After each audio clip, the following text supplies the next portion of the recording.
ବିତଙ୍ଗ ଦଶ ଉତ୍ତମ ଇଣ୍ଡୋନେସିଆର ସର୍ବୋଚ୍ଚ ସମ୍ମାନ ଓଡ଼ିଆରେ ଯାହାର ଅର୍ଥ ହେଉଛି ଭୂମିପୁତ୍ର, ଅର୍ଡର ଅଫ୍ ଲେନିନ୍, କଳିଙ୍ଗ ପୁତ୍ର, କଳିଙ୍ଗ ଷଣ୍ଢ, ପ୍ରବାଦ ପୁରୁଷ, the tall man, big daddy of Indian politics.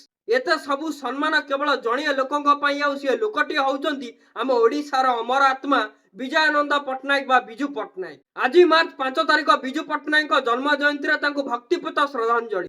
Paradip ବନ୍ଦର, ଭୁବନେଶ୍ୱର ବିମାନ ବନ୍ଦର, କଟକ ଜଗତପୁର ମହାନଦୀ ପୋଲ, NIT Rourkela, OUT university Bhubaneswar, Sainik school, Nalco aluminium factory, Talcher power plant station, Balimela, hydel project, HAL Sunabeda ସହିତ Choudwar Barbil industrial belt, football ପାଇଁ କଳିଙ୍ଗ କପ୍ର ଅବଦାନ କେବଳ ଜଣେ ଲୋକଙ୍କ ପାଇଁ ସମ୍ଭବ ଥିଲା, ସିଏ ହେଉଛନ୍ତି ବିଜୟାନନ୍ଦ ପଟ୍ଟନାୟକ ବା ବିଜୁ ପଟ୍ଟନାୟକ। ଦର୍ଶକ ବନ୍ଧୁ, ସିଏ ଖାଲି ଓଡ଼ିଶାର ତୃତୀୟ ନମ୍ବର ମୁଖ୍ୟମନ୍ତ୍ରୀ ନଥିଲେ, ସିଏ ମଡର୍ଣ୍ଣ ଓଡ଼ିଶାର ଆର୍କିଟେକ୍ଚର ମଧ୍ୟ ଥିଲେ, ଯାହାଙ୍କ ପାଇଁ ଓଡ଼ିଶାରେ ଆଜି ଗୋଟେ ଇଣ୍ଡଷ୍ଟ୍ରିଆଲ ରେଭୁଲେସନ ହେଇଛି। କିନ୍ତୁ ଦର୍ଶକ ବନ୍ଧୁ, ଆନ୍ତର୍ଜାତିକ ସ୍ତରରେ ଖ୍ୟାତି ଅର୍ଜନ କରିଥିବା ଏହି ଅମର ବ୍ୟକ୍ତିତ୍ୱ ଆଜି ଓଡ଼ିଶାରେ ବିଜେପି ସରକାର ଅଣ୍ଡରରେ ଅବହେଳିତ ହେଇଛନ୍ତି, ଅପମାନିତ ହେଇଛନ୍ତି। ତ ଦର୍ଶକ ବନ୍ଧୁ, ଆପଣମାନେ ମଧ୍ୟ ଯଦି ବିଜୁ ବାବୁଙ୍କୁ ନେଇକି ଗର୍ବ ଅନୁଭବ କରୁଛନ୍ତି, ତାହେଲେ ନିହାତି ଭାବେ କମେଣ୍ଟ ସେକ୍ସନରେ ଲେଖନ୍ତୁ ବିଜୁ ପଟ୍ଟନାୟକ ଅମର ରହେ। ନମସ୍କାର, ଜୟ ଜଗନ୍ନାଥ।